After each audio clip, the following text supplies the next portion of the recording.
কদিন আগে আমার কাছে পঞ্চায়েতের ট্যাক্স কালেক্টররা গিয়েছিলেন, জানেন তো, আপনাদের এখানে আছে তো। তারা চরম শোচনীয়র মাধ্যমে শোচনীয়তার শিকার হচ্ছে, আর্থিক বিপর্যয়ের সম্মুখীন হচ্ছে। অনলাইন করে দিয়েছে, অনলাইনে আবার 3টে অপশন করে দিয়েছে, সেলফ সার্ভিস হয়ে গেছে, পঞ্চায়েত ডাইরেক্ট নিতে পারছে, আবার ট্যাক্স কালেক্টররাও নিতে পারছে। ফলে তাদের আর্থিক বিপর্যয় এসেছে। তো তারা কিছু গিয়ে আমাকে তাদের অভিযোগটা জানিয়েছিল। আমি তাদেরকে একটা কথা বললাম, আমাকে জানাতে এসেছে বলে তাদেরকে বলি আমি জ্ঞান দিচ্ছি না। এই অত বকাবকির কি আছে? আমাকে জানাতে এসেছে বলে আমি তাদেরকে জ্ঞান দিচ্ছি না। আমি তাদেরকে বললাম, তাদের কাছে আমি একটা বিষয় বললাম যে আপনারা এই সমস্যাটা সমাধান করার জন্য কি সংবিধান কোনো প্রভিশন দিয়েছে, রেখেছে? অবশ্যই রেখেছে। এই পঞ্চায়েতের এই সমস্যা সমাধানের জন্য পঞ্চায়েতি ব্যবস্থা আছে। এই পঞ্চায়েতি ব্যবস্থা যাতে ঠিকঠাক করে চলে তার জন্য কে আছে? পঞ্চায়েতের পঞ্চায়েত ও গ্রাম উন্নয়ন দপ্তরের সচিব আছে, আধিকারিক আছে। ওই সচিব বা আধিকারিক ঠিকঠাক কাজ করছে কি করছে না, তার কাজের মধ্যে গ্যাপ হচ্ছে কি হচ্ছে না, সে সত্যিকারের অর্থে মানুষের জন্য কাজ করছে কি করছে না, ওইটা দেখভালের জন্য আবার আপনি একটা লোক রেখেছেন। সেই লোকটার নাম কি? গ্রাম ও পঞ্চায়েত উন্নয়ন মন্ত্রী, পঞ্চায়েত ও গ্রাম উন্নয়ন মন্ত্রী। আপনি একটা লোক রেখেছেন, সেই লোকটার মাইনে আপনি দিচ্ছেন 1.5 লক্ষ টাকা। আপনি ভোট দিয়ে একটা লোককে ঠিক করলেন যে দেগঙ্গার আমলিয়ার কৃষকের উৎপাদিত ফসলের সঠিক যাতে দাম পায়। এক কথায় কৃষকরা সার্বিকভাবে যাতে উন্নতি সাধন করে, স্বামীনাথন কমিশনের সুপারিশগুলো বাস্তবায়ন করতে হবে। সেই জন্য আপনি একটা লোককে ঠিক করলেন। সেই লোকটার নাম কি? পদটার নাম কি? Agriculture minister. মাইনে দিচ্ছেন 1.5 লক্ষ টাকা মাসে মাইনে দিচ্ছেন, দিয়ে তাকে আপনি ঠিক করেছেন। কিন্তু তারপরেও বলুন, স্বামীনাথন কমিশনের সুপারিশগুলো বাস্তবায়ন হচ্ছে? স্বামীনাথন কমিশনের সুপারিশের মধ্যে একটা গুরুত্বপূর্ণ সুপারিশ আপনারা জেনে রাখুন। এখন তো ফুলকপির সিজন, হ্যাঁ তাই তো নাকি? ফুলকপি তো নাকি? এই ফুলকপি বাঁধাকপি, স্বামীনাথন কমিশনের সুপারিশ হচ্ছে ফসলের 3 গুণ দাম দিতে হবে। আমি ফুলকপি বাঁধাকপির দাম দিয়ে বলছি, ফুলকপি বাঁধাকপি চাষ করতে গেলে একটা খাবার উপযুক্ত পর্যন্ত ফুলকপি হতে ধরলাম 3টে টাকা খরচ হয়। স্বামীনাথন কমিশন বলছে ওই ফুলকপিটা চাষি 9 টাকায় বিক্রি করবে। 3 টাকা খরচ, 3 টাকা লাভ, 3 টাকা সময়। কিন্তু আপনারা পান? বলুন আপনারা পান? কেন পাচ্ছেন না?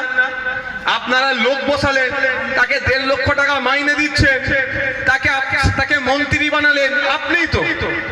তাহলে আপনার উৎপাদিত ফসলের 3 গুণ দামের ব্যবস্থা তিনি কেন করছেন না? এইখানেই গেঁড়া কর, এইখানেই আপনারা ভুল লোককে ওই জায়গায় পাঠিয়েছেন। আমাদের বক্তব্য, একটা চাষির ঘরের ছেলেকে আমরা এগ্রিকালচার মিনিস্টার করে যদি ওখানে আমরা পাঠাতে পারি, সেই চাষিদের দুরবস্থার কথা ভাববে, সেই চাষিদের দুঃখের কথা ভাববে। উৎপাদিত ফসলের স্বামীনাথন কমিশনের সুপারিশ অনুযায়ী দামের ব্যবস্থা সেই করতে পারবে, সেই লড়াইটা করতে পারবে।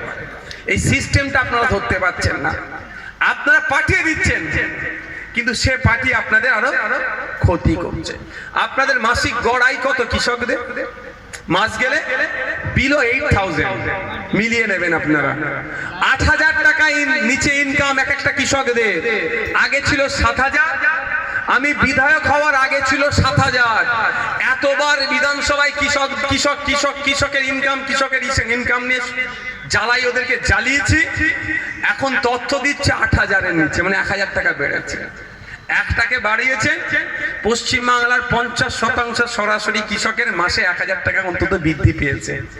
যদি 10টাকে পাঠাতেন আপনারা, কেরলের মতো হতো, কর্ণাটকের মতো হতো, তামিলনাড়ুর মতো হতো, হরিয়ানার মতো হতো, জম্মু এন্ড কাশ্মীরের মতো হতো, আপনারা শুনলে অবাক হবে। জম্মু কাশ্মীর সবসময় যেন একটা ঝামেলা লেগে আছে, আমরা দেখি না, ইন্টারনেট বন্ধ, কারফিউ, হ্যান ত্যান। তারপরে ওখানকার কৃষকরা মাস গেলে 12,000 টাকা ইনকাম করে।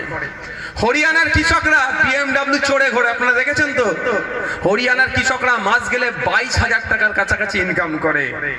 মেঘালয়ের কৃষকরা মাস গেলে 30,000 টাকার বেশি ইনকাম করে। আর ওয়েস্ট বেঙ্গলের কৃষকরা মাস গেলে 8,000 টাকার নিচে ইনকাম করে।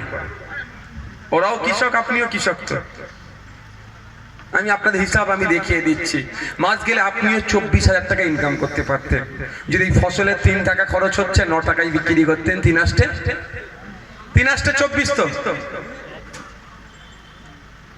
3 টাকা আপনার ফসলের করতে খরচ হচ্ছে, 9 টাকায় যদি আপনি বিক্রি করতেন, এখন মাস গেলে 8,000 টাকা। আমি 3 টাকায় বিক্রি করে 8,000 টাকা পাচ্ছেন, আর ওটা যখন 9 টাকায় বিক্রি করতেন 3 গুণ, তাহলে ইনকামটা 3 গুণ বাড়তো। কত? 3 আষ্টে 24,000 টাকা কৃষকরা ইনকাম করতো। ওই লক্ষ্মীর ভান্ডার 1,000-1,200 টাকা প্রয়োজন হতো না।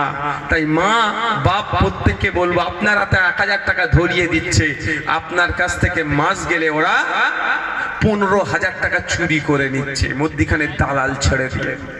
এই সিস্টেমটা বুঝতে হবে। আমার আগে সাবির ডাক্তার বলেছে, বারাসাত হসপিটালে গেলে না গিয়ে কোথায় যায়? কোনো একটা বেসরকারি হসপিটালে যায়। কেন জান আপনারা? সংবিধান যেখানে আপনাকে বলছে কি, আপনি অসুস্থ, সরকারের দায়িত্ব আপনাকে সুস্থ করে তোলা, আপনাকে একটা পয়সা খরচ করতে হবে না। কিন্তু স্বাস্থ্যমন্ত্রী কি আপনাকে সুস্থ করে তুলছে? না, তার প্ল্যাটফর্ম দিচ্ছে না। স্বাস্থ্যমন্ত্রীটা কে? আপনারা তাকে নিযুক্ত করেছেন। স্বাস্থ্যমন্ত্রী হওয়ার সুবাদে 1.5 লক্ষ টাকা মাইনে পাচ্ছে, আপনাদেরই ট্যাক্সের টাকা। আবার আপনাদেরকে বেসরকারি হসপিটালে গিয়ে ট্রিটমেন্ট করতে হচ্ছে। সেই জন্য আপনাদের বলবো, আপনারা মাইন্ডটা সেটআপটা ঠিক করুন। কে আসবে কে যাবে দেখার দরকার নাই। আমাদের একটা সুষ্ঠু সমাজ ব্যবস্থা আনতে হবে। যে সমাজ ব্যবস্থা 1,000 আর 1,200 টাকায় মহিলাদের নয়, আমরা মনে করি কম করে মহিলাদেরকে 5,000 টাকা করে মাসে ব্যবস্থা করতে হবে। তার পরিবর্তে কিছু কাজও মহিলাদের কাছ থেকে নিতে হবে। এই ব্যবস্থা যদি আপনারা চান, আসুন আমাদেরকে সাথ দিন। আপনারা যদি চান প্রতি বছরে পশ্চিম বাংলার এক একটি জেলাতে প্রতি বছরে একটা করে আরজিকর হসপিটাল তৈরি করতে, আপনারা যদি চান প্রতি বছরে প্রত্যেক এক একটি জেলাতে একটি করে পিজি হসপিটাল তৈরি করতে হবে, আপনারা যদি চান প্রতি বছরে একটা করে যে কোনো জেলাতে চিত্তরঞ্জন ন্যাশনাল যে মেডিকেল কলেজ আছে তৈরি করতে চান, এক কথায় আপনারা যদি চান প্রতি বছরে একটা করে জেলাতে একটি করে কলকাতার মতো নামি দামি সরকারি হসপিটাল তৈরি করতে চান, তাহলে বলবো অন্য কোনো দিকে তাকাবার দরকার নাই। একবার আমাদেরকে সুযোগ দিন, কথা দিয়ে যাচ্ছি। পিজি হসপিটাল আপনার দক্ষিণ 24 পরগনায় একটা হবে, উত্তর 24 পরগনায় পিজি হসপিটাল হবে, ঝাড়গ্রামে পিজি হসপিটাল হবে, পুরুলিয়াতে পিজি হসপিটাল হবে, বাঁকুড়িয়াতে পিজি হসপিটাল হবে, মালদাতে পিজি হসপিটাল হবে, মুর্শিদাবাদে পিজি হসপিটাল হবে, দার্জিলিং এর মতো জায়গাতে পিজি হসপিটাল আমরা করে দেখাবো। দার্জিলিং এর মানুষকে, ঝাড়গ্রামের মানুষকে, আমডাঙ্গার মানুষকে, দেওয়াঙ্গার মানুষকে কলকাতায় পিজি হসপিটালে গিয়ে চিকিৎসা নিতে হবে না। এই পিজি হসপিটাল উঠে গিয়ে আমডাঙ্গার মানুষকে তার দরে এসে পরিষেবা দেবে, তার ব্যবস্থা আমরা করব। এটা সম্ভব, এটা সম্ভব। কিন্তু কলকাতার বাবুরা আপনাদেরকে এই সুবিধা দেবে না। আর আমরা বলছি কি, একটা সরকার আসলে 5 বছর টাইম পাওয়া যায়, তো 5 বছরে 5টা আমরা পিজি হসপিটাল তৈরি করে দেবো।